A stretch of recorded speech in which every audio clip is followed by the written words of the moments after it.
Hello, friends. I hope you are well on this April 2nd. It's hard to believe it's April. Spring is coming. The weather is getting better. I'm recording this in the evening because I wanted to make sure we got it uploaded. My wife Esperanza and I are enjoying the time together at home, but we're discovering the joys, as many of you are, I'm sure, of living and working together and sharing the little bit of internet bandwidth that we have. And so I'm uploading this the night before so we can have that opportunity to have a little more space in the morning.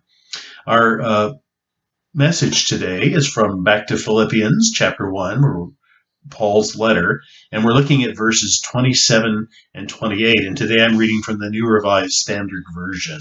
And Paul writes this: Only live your life in a manner worthy of the gospel of Christ, so that whether I come and see you or am absent and hear about you, I will know that you are standing firm in one spirit, striving side by side with one mind for the faith of the gospel, and are in no way intimidated by your opponents. For them, this is evidence of their destruction, but of your salvation, and this is God's doing.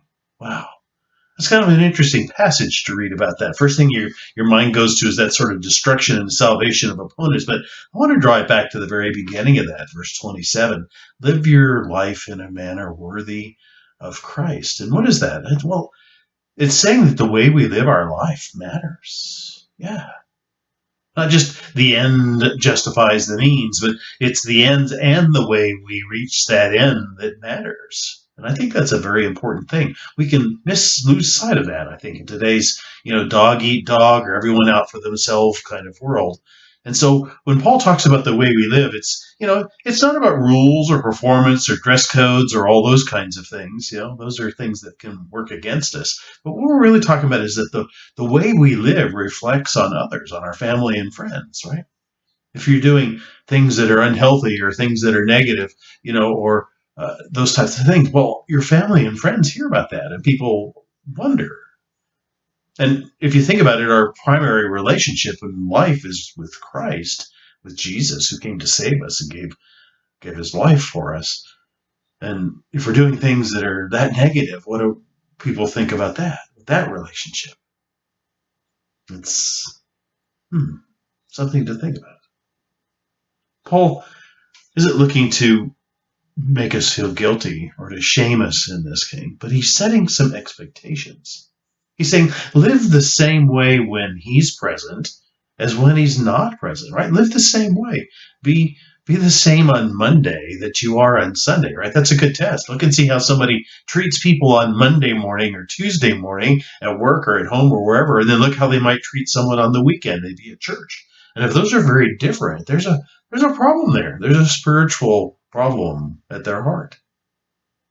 Another illustration that may help is, have you ever seen a superb person who does different types of crafts? Particularly, I'm thinking of a carpenter. I've seen carpenters where they spend just as much time, working and polishing and planing and sanding and painting the side of the wood that you will never see as they do the side that you do. And why? You ask them. It's not that they're getting paid more to do that, but that's the right way to do that. That's the proper way to do that. They take pride in what they do. They live that way. I think that's what Paul is saying. Live in a way where no matter whether somebody's watching you or not, whether you're away at school or home or, at work or home or wherever you could be, you are the same. You are the same person. So it's about being the best we can be for ourselves, not about the guilt or shame if we're not doing the way. Because that's a healthy life. When we are the best that we can be, we are being the way God has made us and God intends us to be. And that's a healthy thing. I think that's something that's worthy of Christ. And then we stand together when we do that. We're standing firm with one spirit. That means we come together in unity. We're working together for the better of not just ourselves, but for our community, for our neighbors, for our community of faith. We come together and we work together side by side in one mind. That's a great lesson in unity and harmony, and those aren't easy kinds of things. The good news about that is that's a spiritual life that we're talking about, right? It's when our will and our mind and our body and our spirit come together. That's our soul. Our soul is well. This is a way to wellness of our soul, to health. It's confident, it's sure, it's not worried. You know, it's what we don't worry about what others say or what they think. We're not codependent anymore. We can be independent. We can be non-anxious in our relationships. And I think that's a big part of that is we can be a non-anxious person like Christ was. And that gives us the freedom to be able to love someone without worrying about trying to seek an approval or, to have our needs or our problems that, mix in with theirs. We can love someone and care for someone enough where we're in that place of health, spiritual health, as well as emotional and mental health, that we can truly care. Because I think when those who aren't that way, then they find that's not a healthy way to live. That's where I think that self destruction kind of an idea comes in. And I think that is exactly what God is doing. Jesus is making our lives better when we live up to the expectations that Jesus has and we have for ourselves. And when you do that, you're just going to blow everybody away. I hope that this is helpful for you today as we move forward toward Friday and the weekend, and that you would just relax and be yourselves and know that God has put you exactly where you are, given you everything that you need. I just invite you to embrace life, embrace Christ, and stand firm.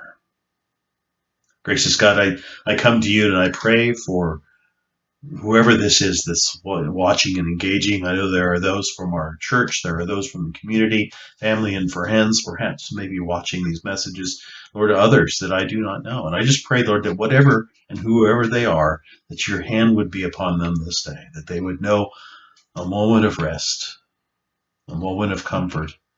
And most of all, they would be assured that the God of love and grace, the very God who shaped the universe, the very God who came down to show us a new way to live, to give us a life filled with light and life and not just the negative things of the world, is there to walk alongside of us and help us to become who we can be by the love and grace of Jesus Christ.